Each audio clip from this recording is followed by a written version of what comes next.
Okay, house faces south. We're on the west side of the west garage, the smaller garage. Electric power comes in below grade. Okay, our box has been sealed on 3 sides. We have a slip joint down here for movement. It's all pretty nice.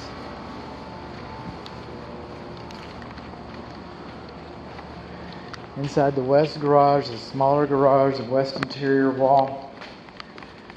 This is where the bonding is. It should be labeled.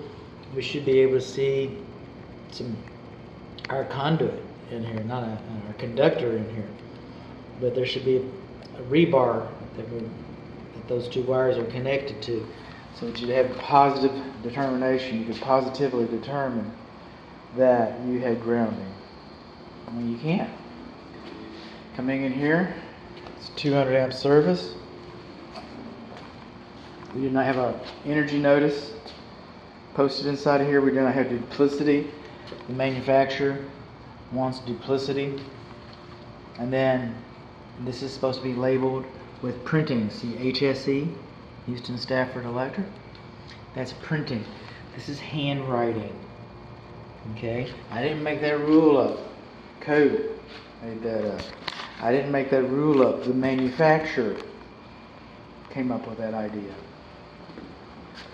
And if we're to believe this, AC number 1, 2, and 3, then unit number 1 is underfused. And unit number 3 is overfused. Has 30 amp breakers, a 25 amp unit. Unit number 1 is supposed to have a 50 amp breaker.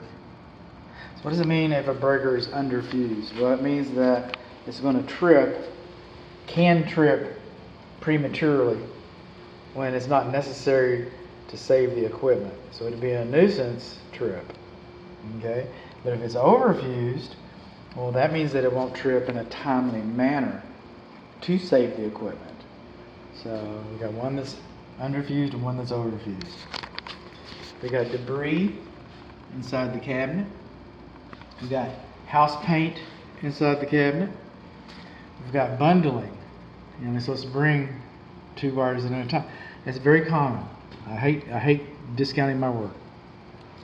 But even the illustration that I baked into the report to show you what bundling is somewhat apologetic.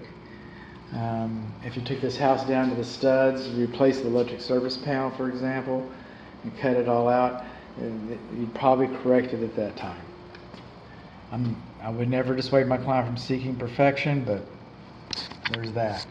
These wires are not supposed to be in direct contact with the cabinet cover. So to have protective boots on L1 and L2 here. If you don't know that's hot, you don't belong in this cabinet, I get that. But you're supposed to have little protective boots. And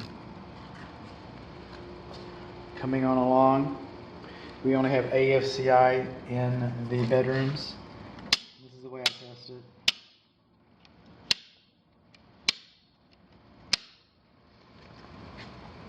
And the bonding location is not labeled. Of course, we know we got a bond right there, but the bonding location is not labeled. And it's screwed in. Screws, okay. Nails have much more shear strength than screws. If this house was to experience a tornado, for example, this could pop out like a pimple, and the first responders are going to have to step over it, come in, and do you some good.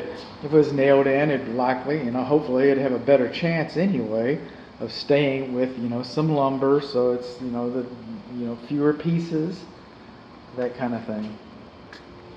So we got debris in the cabinet. The cabinet was screwed in. We got paint inside the cabinet. We're missing our neoprene covers 1 and 2.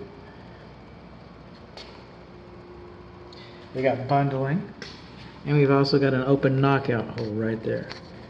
See that? So the fire could jump up in there and jump into your wall.